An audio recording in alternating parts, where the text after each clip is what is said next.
이신 예수님, 주 대신 예수님, 예수님의 이름 때문에 우리가 이곳에 모였습니다.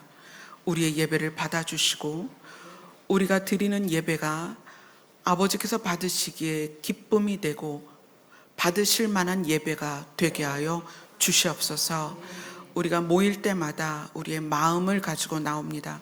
우리의 마음이, 우리의 삶이 온전히 드려질 만한 마음과 받으실 만한 삶이 되게 하여 주시옵소서. 예수님 이름으로 기도드리옵나이다. 아멘.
감사합니다. 저도 빨리 나이 들어서 우리 스테파노스 사이에 껴가지고 찬양하고 싶네요.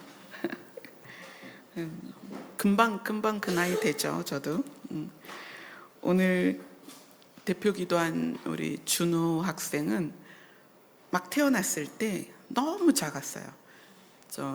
제가 이제 큰딸 첫째 찬미를 낳았을 때도 너무 작아서 BCG를 마칠 때 의사 선생님이, 그러니까 이제 한 달 4주 후에 BCG를 맞는데 바늘을 찌를 데가 없다 그랬는데, 그래서 찬미는 아기 때부터 많이 아팠거든요. 근데 준호 태어났을 때 제가 이제 교회 맨 뒤에 앉아서 준호를 제 가슴에 딱 안고 예배를 드렸어요.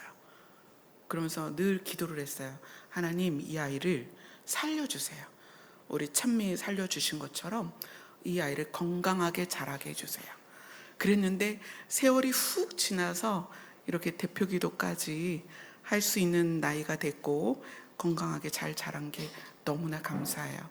그래서 아이가 기도하는데 그 모습을 보면서, 준우가 지금 몇 살이지? 중학교 1학년이면 몇 살이야? 15살이에요? 14살? 14년 전에 준우와 지금 14년 후에 준우가 오버랩 되면서 너무 마음이 기뻤습니다. 자, 오늘 본문으로 갑니다. 오늘 본문 말씀은 마태복음 21장입니다.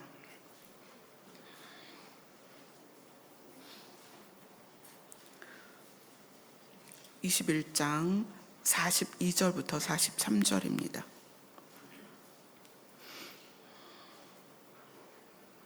같이 읽습니다. 시작.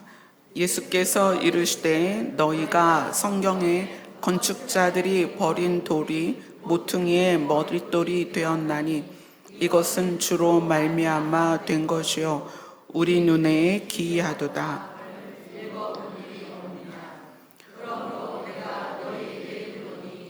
하나님의 나라를 너희는 빼앗기고 그 나라의 열매 맺는 백성이 받으리라. 오늘 본문에서 되게 중요한 부분이 나와요. 예수님이 말씀하시는 거예요, 직접.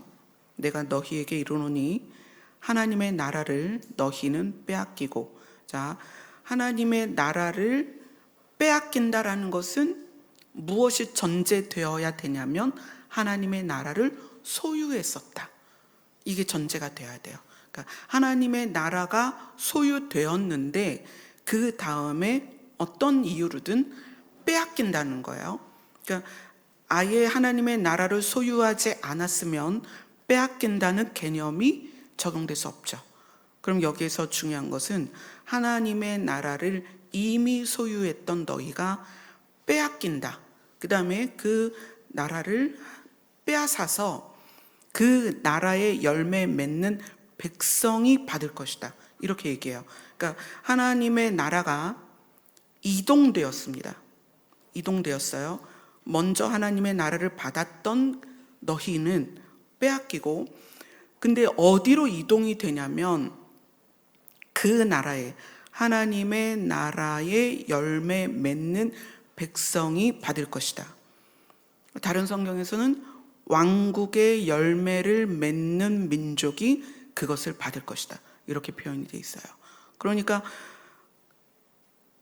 원래는 하나님의 나라를 소유하고 있지 않았는데 하나님의 나라의 열매를 맺는 백성이, 하나님의 나라의 열매를 맺는 민족이 하나님의 나라를 받을 거라는 거예요.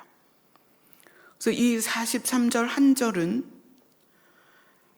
하나님의 나라가 이동될 수 있다.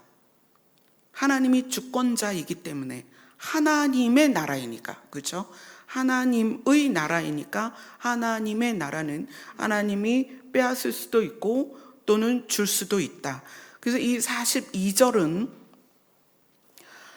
건축자의 버린 돌이 모퉁이의 머릿돌이 되었다. 이것은 주로 말미암아 된 것이고 우리 눈에 기이하도다. 이 주로 말미암다. 주인 맘대로다.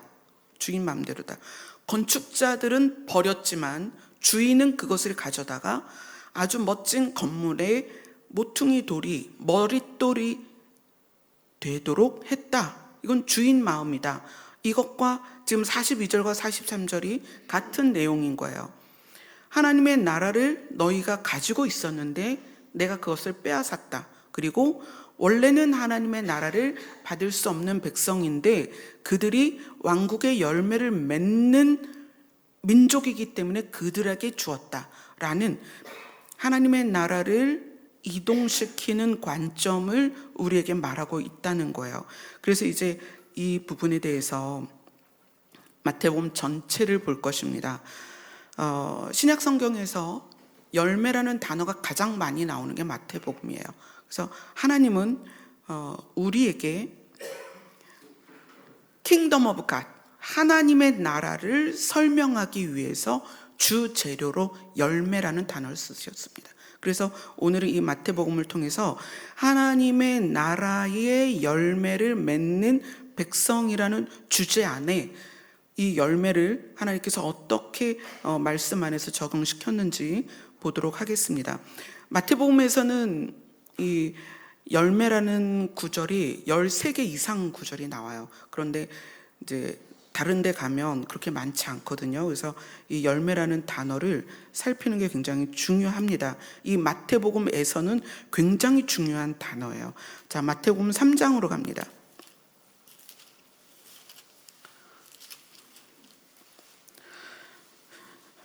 마태복음 3장 8절을 보겠습니다.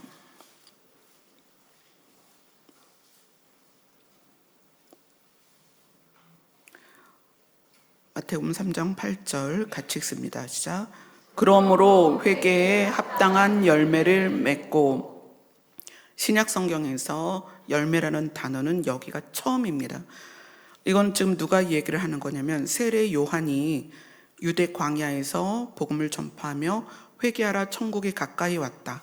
하나님의 왕국이 가까이 왔다. 하늘의 왕국이 가까이 왔다. 왜냐하면 메시아가 이 땅에 오셨기 때문에 세례 요한이 이렇게 선포를 합니다. 그리고 회개에 합당한 열매를 맺어라 라고 얘기하면서 마태복음 3장 10절을 같이 읽겠습니다.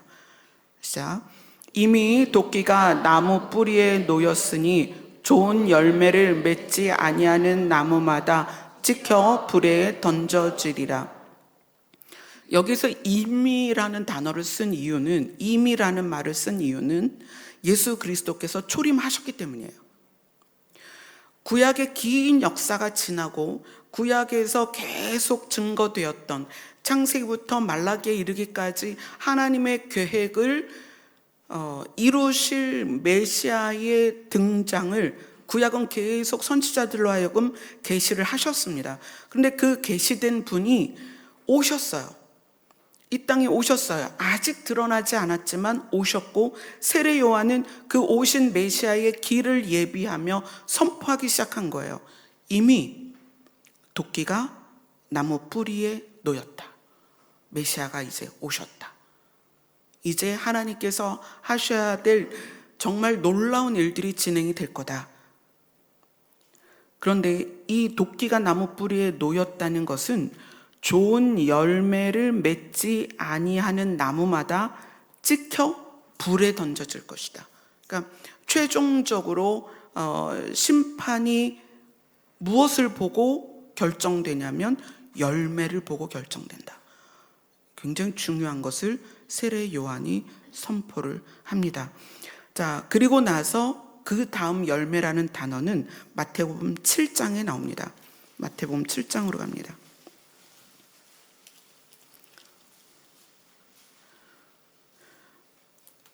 15절, 마태복음 7장 15절부터 20절까지 같이 읽겠습니다. 시작. 거짓 선자들을 삼가라. 양의 옷을 입고 너희에게 나아오나 속에는 노략질하는 일이라. 그들의 열매로 그들을 알지니 가시나무에서 포도를 또는 엉겅퀴에서 무화과를 따겠느냐. 이와 같이 좋은 나무마다 아름다운 열매를 맺고 못된 나무가 나쁜 열매를 맺나니 좋은 나무가 나쁜 열매를 맺을 수 없고 못된 나무가 아름다운 열매를 맺을 수 없느니라. 아름다운 열매를 맺지 아니하는 나무마다 찍혀 불에 던져지느니라. 그러므로 그들의 열매로 그들을 알리라. 첫 열매에 대해서는 세례 요한이 언급을 했습니다. 하나님의 나라가 가까이 왔으니 너희들이 회개하고 회개에 합당한 열매를 맺어라. 이미 그분이 오셨고 도끼가 나무 뿌리에 놓였다. 너희들이 어떤 열매를 맺냐에 따라서 그 도끼는 나무를 찍어서 불에 던질 수도 있다. 이 마태복음 7장의 내용은 사실 이제 5장부터 시작해서 5장, 6장, 7장이 뭐냐면 산상수훈이에요. 우리가 잘 알고 있는. 그래서 5장 1절이 이렇게 시작해요. 예수님께서 무리를 보시고 산에 올라가 앉으시니 제자들이 나온지라. 그래서 입을 열어 가르치시기를 쭉 하십니다. 그래서 우리가 너무 잘 아는 심령이 가난한 자는 복이 있나니 천국이 그들의 것이며 라고 말씀하시면서 7장에서 산상수훈이 끝납니다. 그런데 산상수훈이 끝나는 지점에서 무엇을 말씀하시냐면 열매에 대해서 이야기하시는 거예요. 여기서 이제 예를 들어서 거짓 선지자들을 삼가하라. 근데 이 거짓 선지자들은 이제 이때 당시에는 선지자라는 표현을 요 시대에는 잘 안 썼죠. 그래서 대언자다 이렇게도 표현이 되는데 거짓 대언자들을 삼가하라. 근데 이 대언자라는 거는 하나님의 말씀을 대신하는 거기 때문에 이때 당시에는 종교 지도자들을 말할 수 있습니다. 지금으로 하면 우리가 왕 같은 제사장으로서 각자가 대언자의 역할을 하고 있습니다. 그런데 우리에게 무엇을 말하고 있냐면 열매로 그 사람의 정체성을 알 수 있다. 가시나무는 절대 포도를 맺을 수 없고 엉겅퀴는 무화과를 열 수 없습니다. 이와 같이 좋은 나무마다 아름다운 열매를 맺고 못된 나무는 나쁜 열매를 맺는다. 아름다운 열매를 여기서 이제 아까 세례 요한이 했던 그 내용을 예수님께서 확실하게 증거를 하십니다. 아름다운 열매를 맺지 아니하는 나무마다 찍혀 불에 던져질 것이다. 이러므로 그들의 열매로 그들을 알리라. 우리의 정체성은 우리의 삶에서 드러납니다. 내가 누구인지는 나의 말과 행동에서 나타난다는 거예요. 그리고 나서 하신 말씀이 우리가 지난주에도 함께 나눴던 나더러 주여 주여 하는 자마다 다 천국에 들어갈 것이 아니요 다만 하늘에 계신 내 아버지의 뜻대로 행하는 자라야 들어가리라. 그래서 우리가 사역의 내용 또는 포지션 이거는 굉장히 다양합니다. 은사는 하나님이 주신 우리가 복음을 전하기 위한 도구예요. 도구. 그러니까 은사가 100개가 있던 10개가 있던 하나도 없던 괜찮습니다. 그걸로 평가되지 않습니다. 우리의 평가는 열매입니다. 그래서 산상수훈의 마지막을 이 열매를 가지고 우리들에게 이야기를 해주시는 거예요. 결국은 우리는 열매가 무엇이냐에 따라 내가 누구다라고 말할 수 있다는 거예요. 자, 그리고 나서 마태복음 12장으로 갑니다. 마태복음 12장 33절입니다.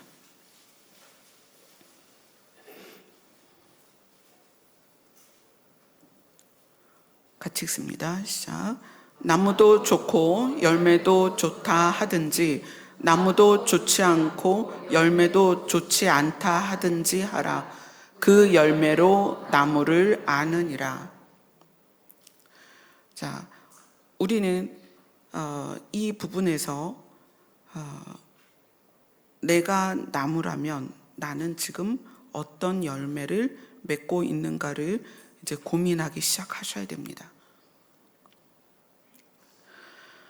마태복음 21장으로 갑니다.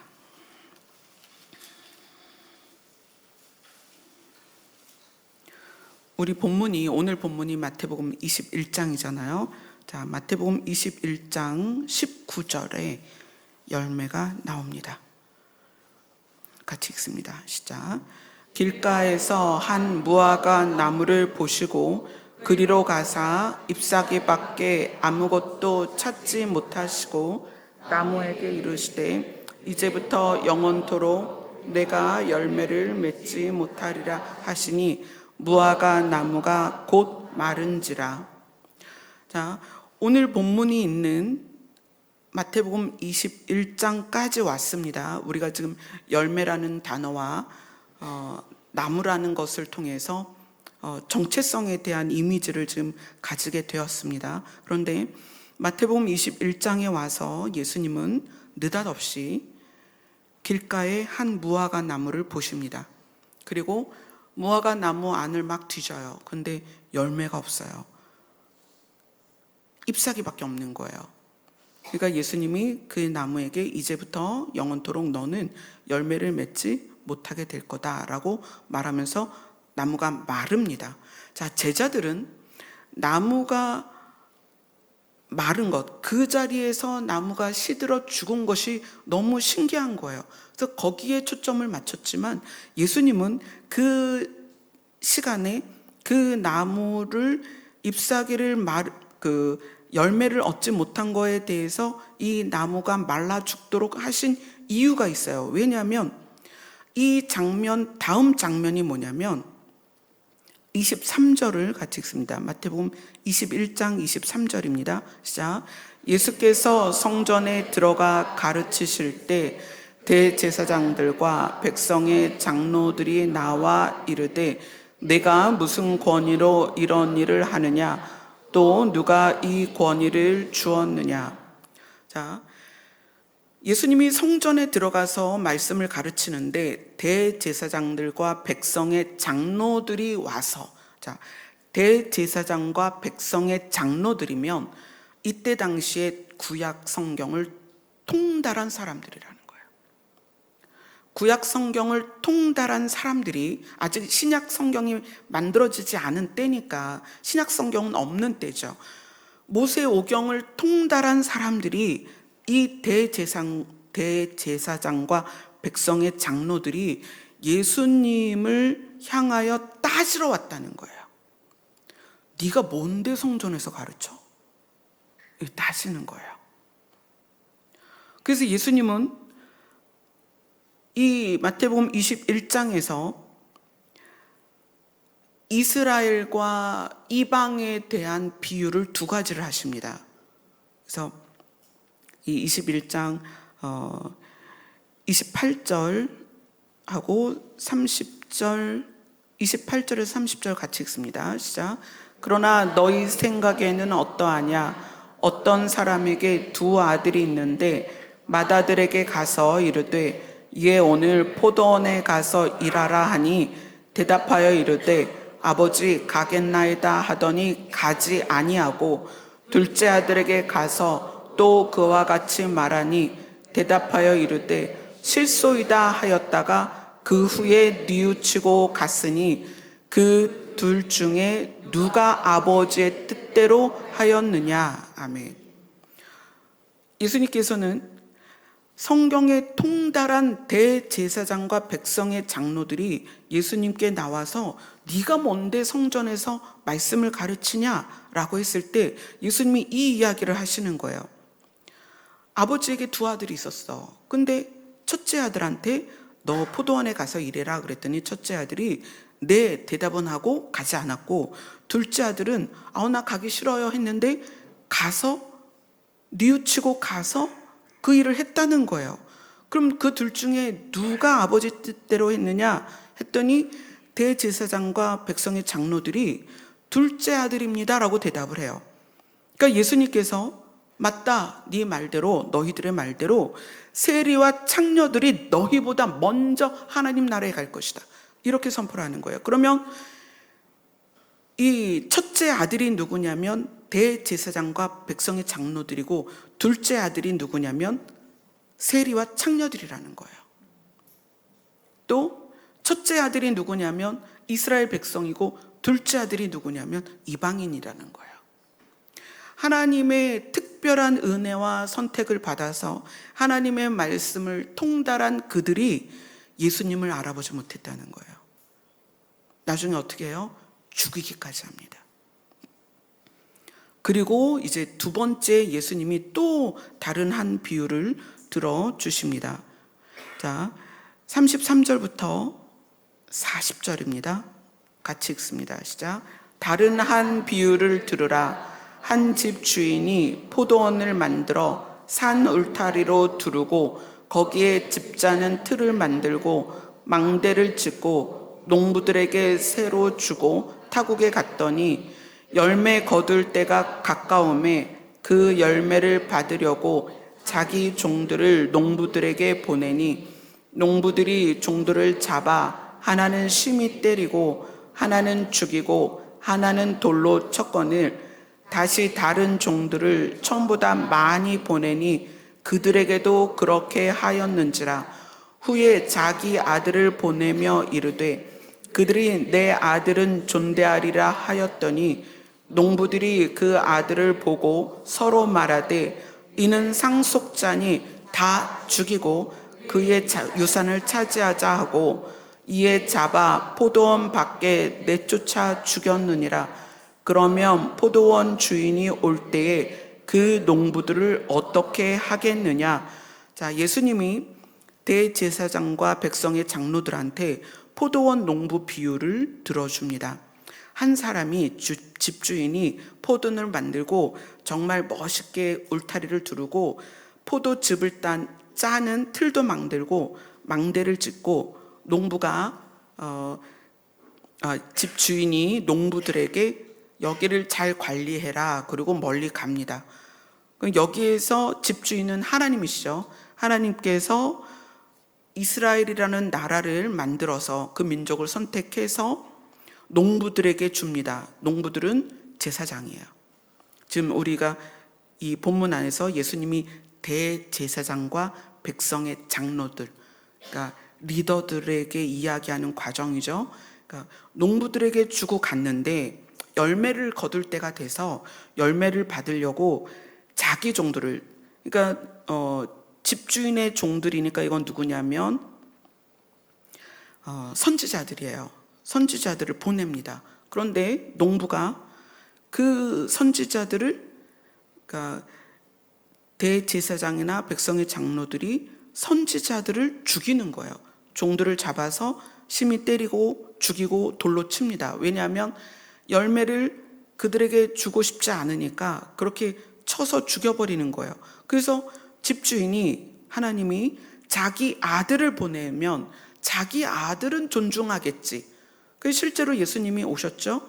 그랬는데 농부들이, 대제사장과 장로들이 그 아들을 보고 상속자니 죽이고 그 유산을 차지하자 하며 포도원 밖에 내쫓아 죽였다.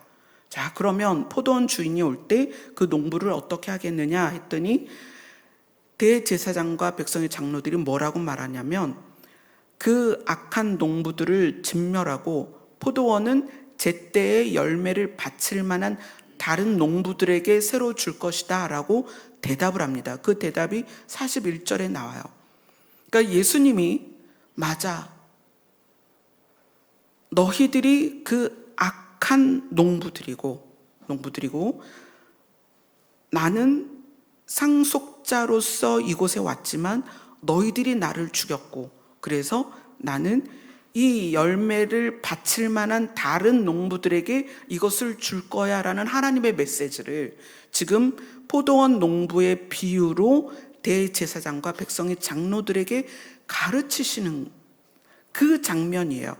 그러면서 오늘 본문이 거기에 연결이 된 거예요.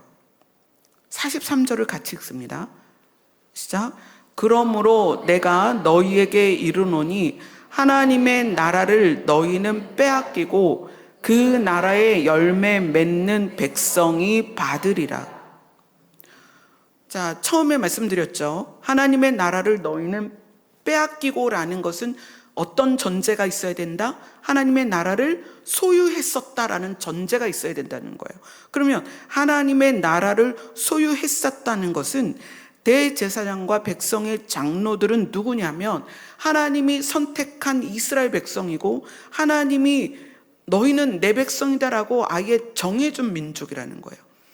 그러한 그들이 열매를 맺지 않고 있다는 것을 하나님 예수님께서 미리 증거로 보이시기 위해서 19절에서 21절까지 그 사건, 열매 맺지 않는 무화과 나무를 어떻게 했어요? 그 자리에서 말라 죽게 하셨어요. 그거를 미리 보여주신 거예요. 이것은 무엇이냐면 열매 맺지 못하는 이스라엘에 대한 하나님이 심판하실 거라는 것을 길가의 무화과 나무를 통해서 예수님이 미리 보여주시고, 그리고 대제사장과 백성의 장로들에게 두 가지 비유를 통해서 하나님께서 하나님의 나라를 옮기실 거다. 그래서 처음 된 자가 나중되고 나중된 자가 처음 된다는 그 말씀이 성경 안에 여러 번 나옵니다. 그리고 하나님의 나라를 소유했어도 열매를 맺지 않으면 빼앗기고, 그 다음에 그 나라의 열매 맺는 백성이 받을 것이다 라고 선포를 하셨다는 거예요. 이거는 지금 이 상황에서는 하나님이 선택한 이스라엘 백성, 유대인들과 그 다음에 이방인들, 또 대제사장과 백성의 장로들과 세리와 창녀들로 구분되어서 말씀하고 있지만 2000년이 지난 지금 우리에게는, 예수님을 믿고 성도라고 불리는 우리에게도 동일하게 적용되고 있다는 거예요. 우리는 왕 같은 제사장이 되었습니다. 그런데 그것으로 천국 가는 게 아니라는 거예요. 분명하게 성경은 그렇게 말합니다. 그 나라의 열매를 맺는 백성이 받을 것이다. 그래서 이것은 믿으면 구원받습니다라는 말이 맞아요. 구원은 은혜입니다. 그러나 구원은 결과를 가지고 말하는 것이 아니라 구원은 과정입니다. 그래서 구원을 받았다라는 것은 하나님의 나라를 내가 받아들이겠습니다 라고 해서 통치권이 바뀌는 거예요. 그동안은 내가 통치를 했습니다. 나의 주인이 나였다는 거예요. 그러다가 예수님을 알았어요. 그래서 예수님을 받아들입니다. 그런데 예수님을 누구로 받아들이냐면 우리는 예수님을 주님이라고 말해요. 주님. 예수님이 나의 주인이다. 그러니까 예수님이 주인인 것과 내가 나의 주인인 것은 너무 삶이 다르다는 거예요. 가치관도 다르고 규칙도 다르고 너무 다르다는 거예요. 이것에 대한 인식이 있느냐는 거예요. 그래서 마태복음 21장 9절을 한번 보겠습니다. 우리가 지금 마태복음 21장 안에 본문이 있잖아요. 9절을 같이 읽습니다. 시작. 앞에 가고 뒤에서 따르는 무리가 소리 높여 이르되 호산나 다윗의 자손이여 찬송하리로다. 주의 이름으로 오시는 이여 가장 높은 곳에서 호산나 하더라. 자, 21장은 예수님이 예루살렘에 들어가시는 사건으로 시작합니다. 예수님이 예루살렘에 들어가시면서 선지자로 하신 말씀을 이루십니다. 자, 1절, 2절, 3절까지 같이 읽겠습니다. 시작. 그들이 예루살렘에 가까이 가서 감람산 벳바게에 이르렀을 때에 예수께서 두 제자를 보내시며 이르시되 너희는 맞은편 마을로 가라. 그리하면 곧 매인 나귀와 나귀 새끼가 함께 있는 것을 보리니 풀어 내게로 끌어. 만일 누가 무슨 말을 하거든 주가 쓰시겠다고 하라. 그리하면 즉시 보내리라 하시니, 예수님이 나귀와 나귀 새끼가 함께 있을 텐데 그것을 끌어와라. 그리고 예수님이 그 나귀 새끼를 타십니다. 근데 그 나귀 새끼를 타신 이유가 뭐냐면 5절을 같이 읽습니다. 시작. 시온 딸에게 이르기를 내 왕이 내게 임하나니 그는 겸손하여 나귀 곧 멍에 매는 짐승의 새끼를 탔도다 하라. 이미 이사야에서 이것이 예언되어졌습니다. 이사야 62장에서 이것이 예언되어졌어요. 하나님께서 메시아를 보내면 그분이 왕으로서 너희들에게 오실 텐데 뭘 타겠다? 짐승의 새끼, 곧 멍에 매는 짐승의 새끼를 탈 것이다. 예수님은 그래서 나귀 새끼를 끌어오게 해서 나귀 새끼를 타고 예루살렘으로 들어가십니다. 그런데 그 예루살렘으로 들어가시는 예수님의 모습을 보며 무리들이 무엇을 했냐면 호산나 다윗의 자손이여 찬송하리로다. 주의 이름으로 오시는 이여, 이렇게 선포했다는 거예요. 주의 이름으로 오시는 이여가 뭐냐면 당신이 우리의 주인입니다, 이거예요. 주의 이름으로 오시는 이여, 가장 높은 곳에서 호산나 하더라. 주의 이름으로 오시는 이여가 이게 굉장히 중요한 말이에요. 주의 이름으로 오시는 이여, 당신이 우리의 주인입니다. 이걸 선포하는 거예요. 당신이 우리의 왕입니다. 다윗의 왕권을 이어받은 당신이 왕이고 당신이 주인이며 우리는 당신의 종입니다. 이걸 좀 선포하는 거예요.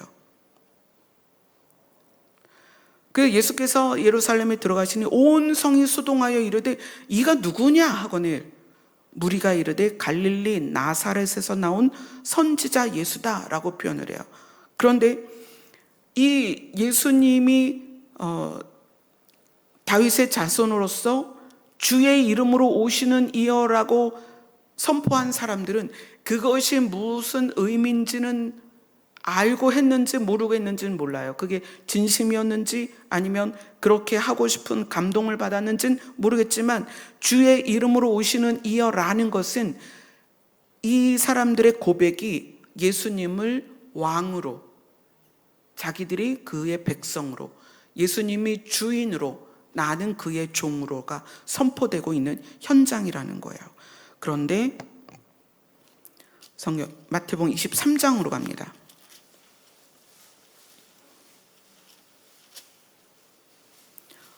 23장.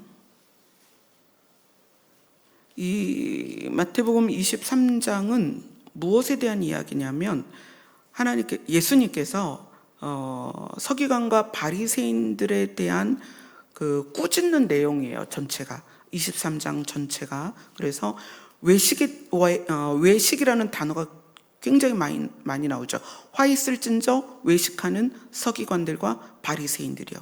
이거는 외식이라는 단어는 왜 쓰이냐면 너의 주인은 하나님이 아니고 너 자신이다. 이걸 말하는 거예요.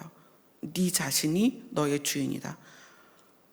너희가 서기관이고 바리새인들이라면 하나님이 너의 주인이어야 되는데 하나님이 주인인 것처럼 행동하면서 사실은 네가 너의 주인이다. 그래서 외식이라는 단어를 이 23장에 굉장히 여러 번 쓰이죠. 23장을 마무리하면서 38절, 39절 같이 읽겠습니다. 시작.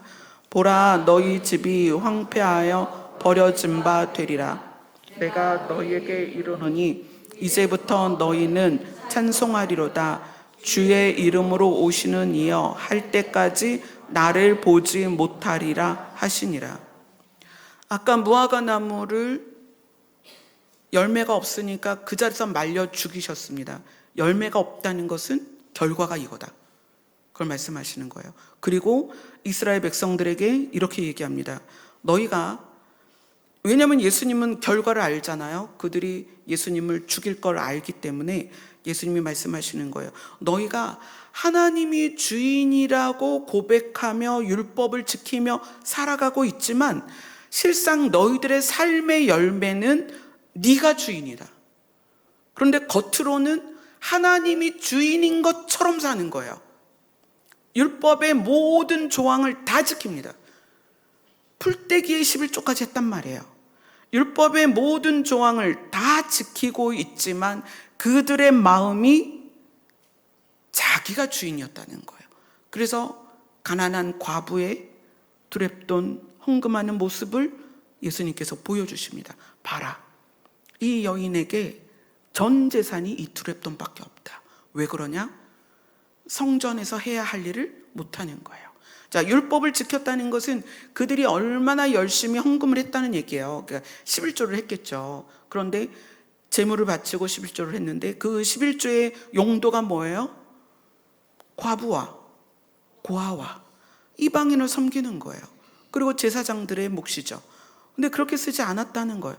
과부의 두렙돈 사건은 그때 그 시절에 종교 지도자들과 성전이 얼마나 타락했는가를 보여주는 거예요. 우리가 금요일마다 아모스를 다루고 있잖아요. 아모스서에서도 그러잖아요. 너희들이 상하로 침대를 만들어서 거기 누워서 자고 있지만 가난한 자들이 신발 한 켤레 값으로 팔리고 있다. 그래서 아모스에게도 이스라엘이 종으로 잡혀갈 거다라는 심판을 예고합니다. 근데 여기에서 예수님께서 말씀하시는 거예요. 무화과 나무를 순식간에 말려 죽이고 열매가 없으면 이렇게 되는 거야. 이미 도끼가 나무 뿌리에 놓여 있어. 너네 열매를 맺어야 돼. 마침내 예수님을 십자가에 매다는 그들을 향하여 예수님이 선포하시는 거예요. 이제부터 너희는 찬송하리로다.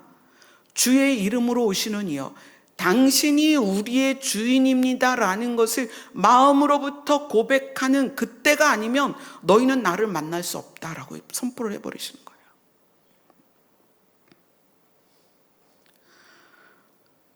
마태복음에서의 열매는 우리의 정체성과도 같습니다. 구원은 결과가 아니고 과정이에요. 구원은 천국에 쏙 들어가는 그것만을 말하는 게 아니고 주인이 바뀌는 놀라운 사건이에요. 구원을 받았다는 것은 나의 주인이 바뀌었습니다라는 선포입니다. 이제까지는 내가 나를 위해 살았는데 이제는 내가 죽고 주님을 위해서 살겠습니다. 나는 종이고 나의 주인은 예수님입니다라고 고백하는 것이 구원입니다.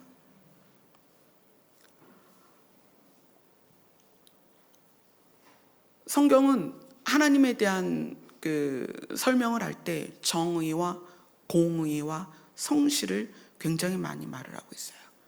그러면 내 주인이 정의와 공의와 성실을 나에게 명령하고 있다는 거예요.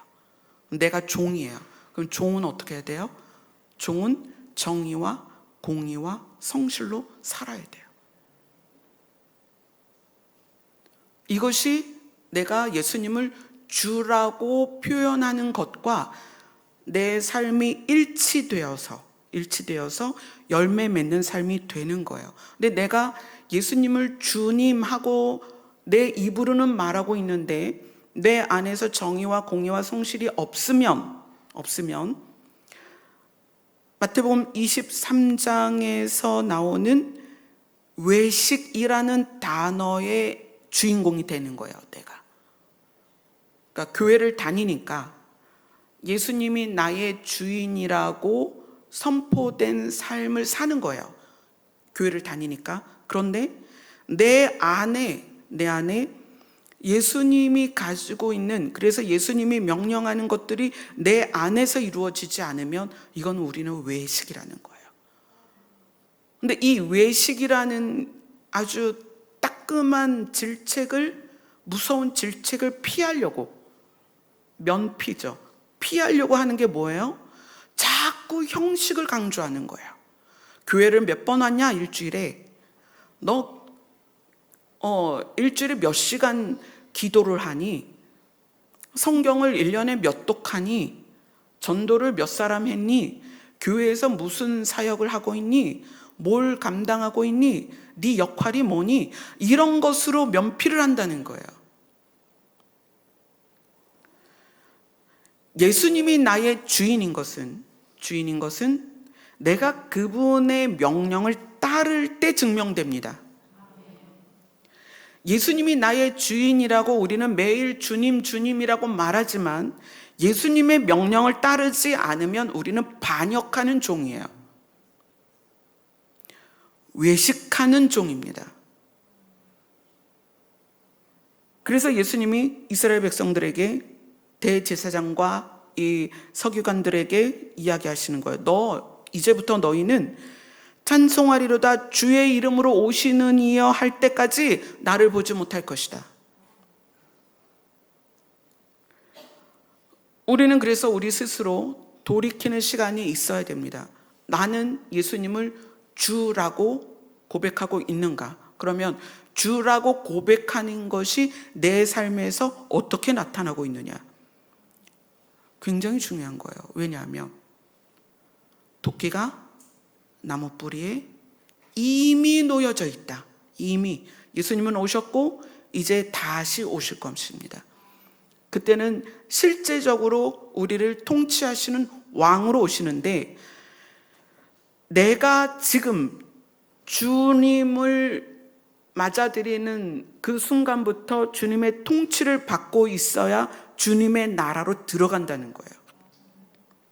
그 주님의 나라는, 하나님의 나라는 예수님을 나의 주인으로 받아들이는 순간부터 쭉 이어져 있어요.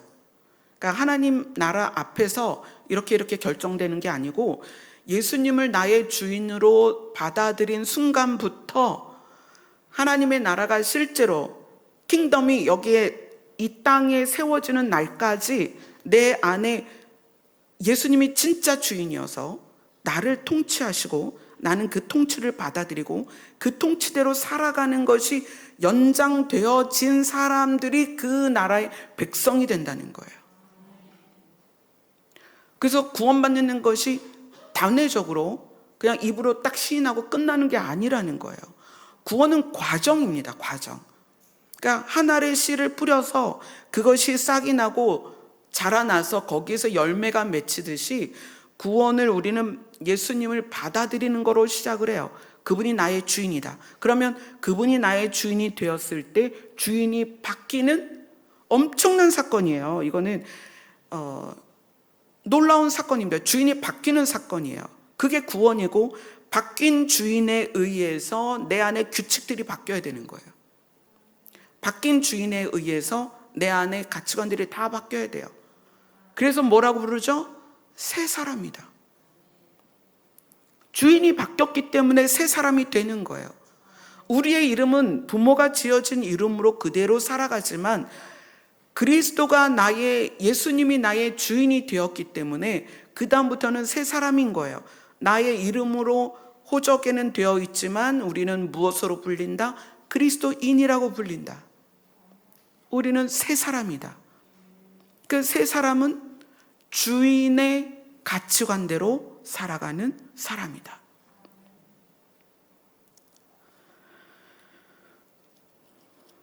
우리 성경 갈라디아서로 갑니다.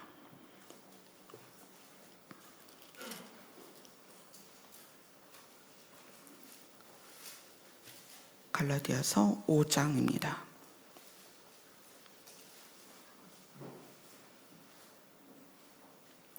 5장 16절, 17절 같이 읽겠습니다. 시작. 내가 이르노니 너희는 성령을 따라 행하라. 그리하면 육체의 욕심을 이루지 아니하리라. 육체의 성령을 거스르고 성령은 육체를 거스르나니 이 둘이 서로 대적함으로 너희가 원하는 것을 하지 못하게 하려 함이니라. 자, 이 갈라디아서 5장 16절 17절은 네가 주인이냐 예수님이 주인이냐 그걸 말하는 거예요. 너가 주인으로 사는 것과 예수님이 주인으로 사는 것의 차이를 이야기하는 거예요. 내가 주인일 때는 육체의 욕심을 이루고자 합니다. 예수님이 주인이면 성령을 따라 살아갑니다. 그래서 그 구체적인 예를 그 다음에 들어줍니다. 자, 19절부터 21절까지 같이 읽겠습니다. 시작. 육체의 일은 분명하니 곧 음행과 더러운 것과 호색과 우상 숭배와 주술과 원수 맺는 것과 시기와 분냄과 당 짓는 것과 분열함과 이단과 투기와 술 취함과 방탕함과 또 그와 같은 것들이라.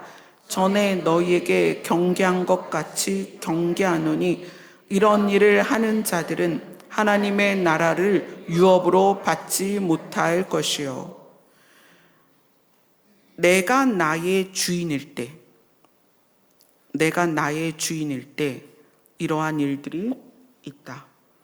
음행하는 것도 음행과 더러운 것과 호색과 이건 이제 육체에 속한 그런 일들이죠. 또 우상숭배, 주술, 또 원수 맺는 것, 누군가와 원수 되는 거예요. 분쟁, 시기, 분내는 것, 당짓는 것과 분열함. 당짓는 거 이거 내가 주인이 되어서 내 뜻대로 내 뜻에 맞는 사람과 무리를 짓는 거예요. 교회 안에도 굉장히 많습니다. 분열함과 이단과 투기, 술 취함, 방탕함.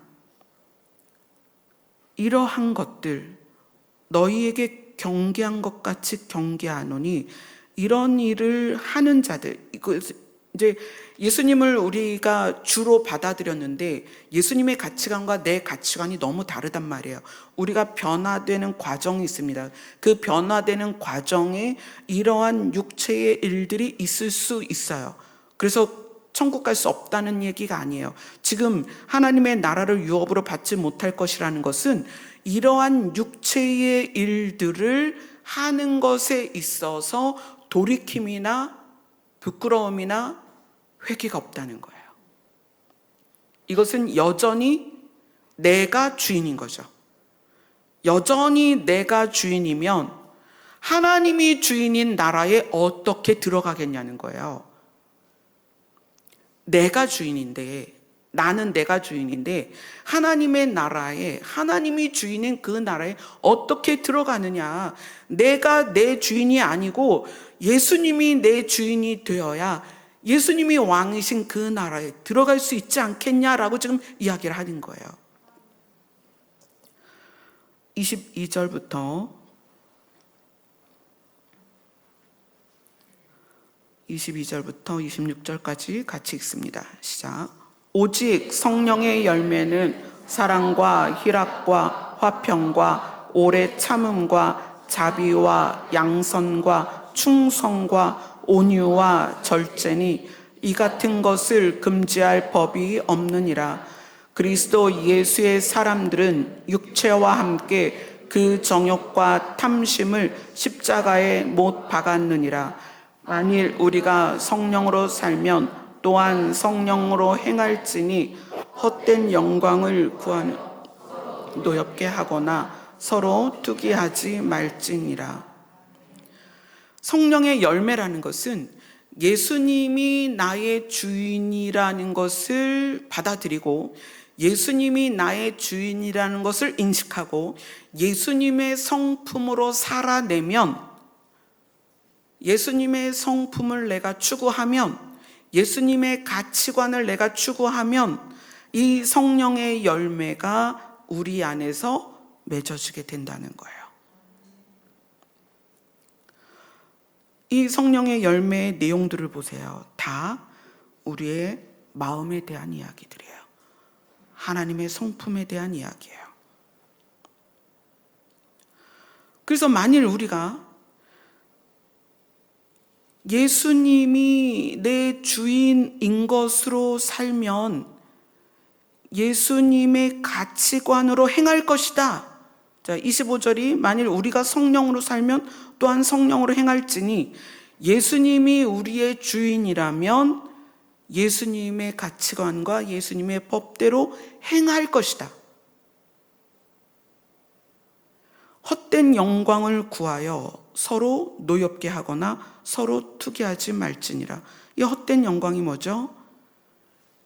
내가 나의 주인이 되어서 나를 높이려고 할 때, 그러니까 나를 높이려고 할 때 노여움이 생기고 투기하게 된다는 거죠. 그래서 교회를 다닌다는 것, 구원을 받았다는 것, 이것은 우리의 정체성을 증명하지 못합니다. 우리의 정체성은 내 삶의 열매로 드러납니다. 좋은 나무는 좋은 열매를 맺습니다. 나쁜 나무는 나쁜 열매를 맺습니다. 구원은 과정입니다. 우리는 오늘이라도 예수 그리스도 앞에서 우리가 서서 예수 그리스도를 통과할 때는 우리의 과거는 다 지워집니다. 예수님의 구원은, 예수님의 피는 우리의 과거를 다 사라지게, 주홍 같은 붉은 죄라도 흰눈처럼 희게 하시는 능력이 있습니다.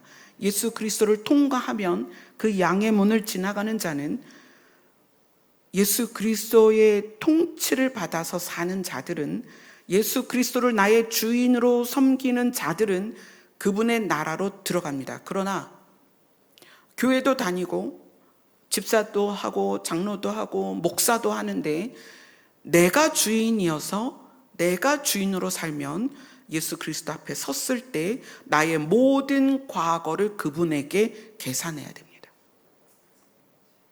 예수 그리스도가 나의 주인인 것과 내가 나의 주인인 것은 주님 앞에 갔을 때 현격한 차이가 있습니다. 좀 더디더라도 내가 바뀌는 시간이 많이 걸릴 수 있습니다. 그러나 예수님이 나의 주인인 것이 받아들여져서 예수님의 법대로, 예수님의 가치관대로, 예수님의 성품대로 살려고 노력하면서 예수님 앞에 가면 예수님은 우리의 과거를 묻지도 따지지도 않습니다. 그리고 우리를 받아주시는 거예요. 그러나 내가 이 땅에서 어떤 사역을 하고 무슨 영화로운 영광스러운 교회를 막 이렇게 이루고 해도 내가 여전히 나의 주인이면, 예수님 앞에 섰을 때 나의 모든 과거는 예수님 앞에 계산되어져서 도끼가 나무를 칠 수밖에 없다는 거예요. 나쁜 열매였기 때문에.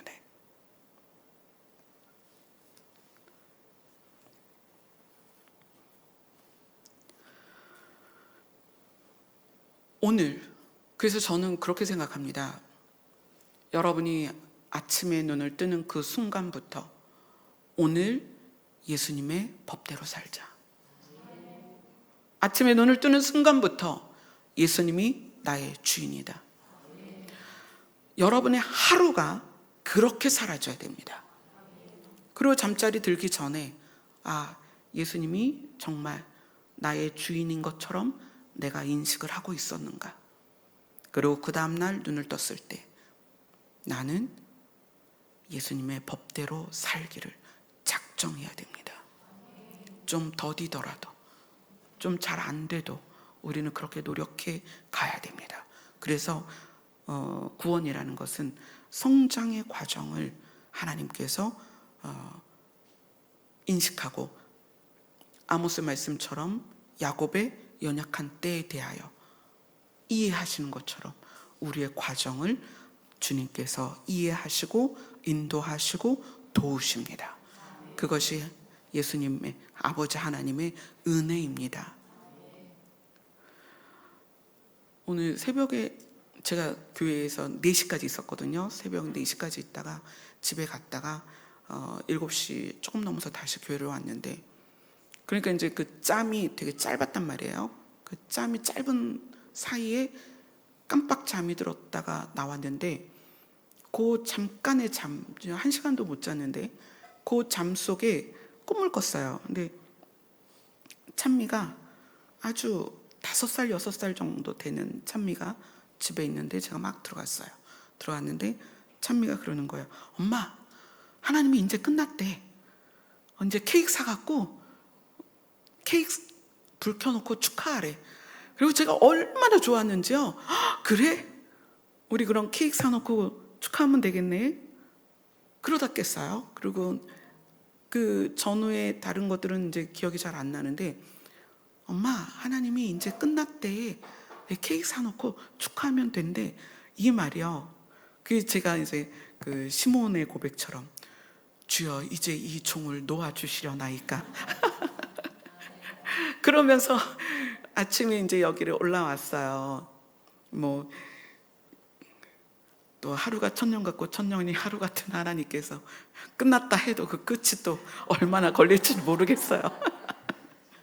이제 끝이다 그랬는데 그 끝이 정말 얼마나 남았는지는 모르겠지만, 그죠? 우리가 세상을 봐도 이제 우리가 살 수 없는 기후와 환경으로 들어가고 있잖아요. 그래서 저는 예수님이 말씀하신 대로 깨어서 이제 고개를 들라 하는 것이 누가 주인인지를 봐라, 그거 같아요. 여러분의 주인이 누구인지, 그 주인이 인식되어지면 그 주인의 뜻대로, 주인의 법대로, 주인의 가치관대로, 주인의 성품대로 우리가 살아야 할 것입니다. 아멘. 기도하겠습니다.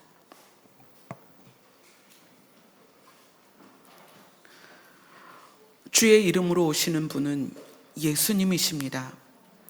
그분을 맞이하기 위해서는 내 안에 예수님이 나의 주인이셔야 합니다.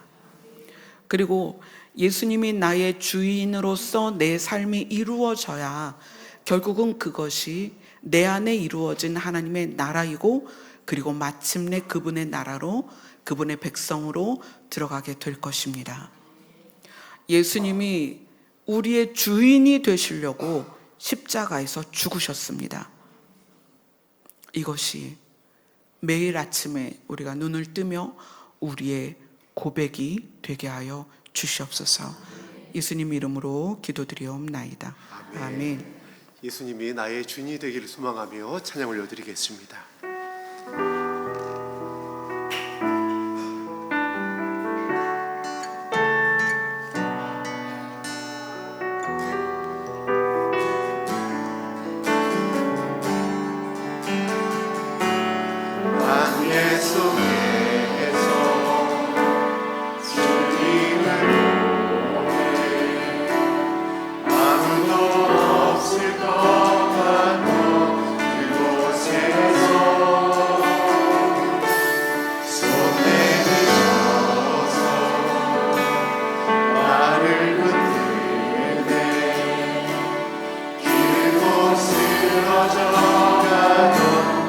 안개 속에서 주님을 봅니다.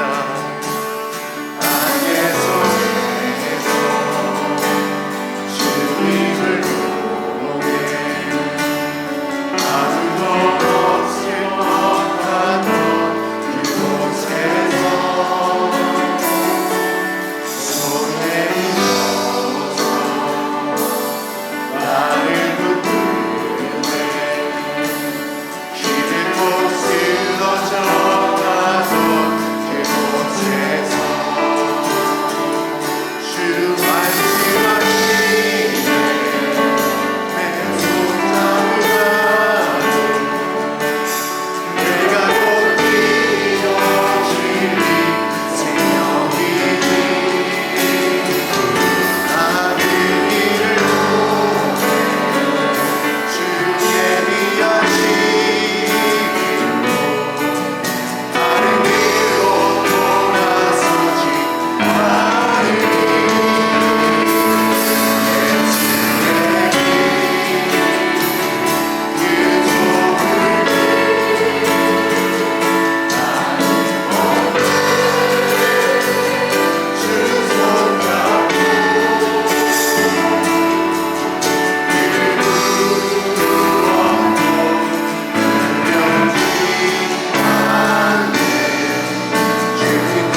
여기 찬양에도 안개 속에서 주님을 보내 나의 주님, 나의 주인이신 예수님.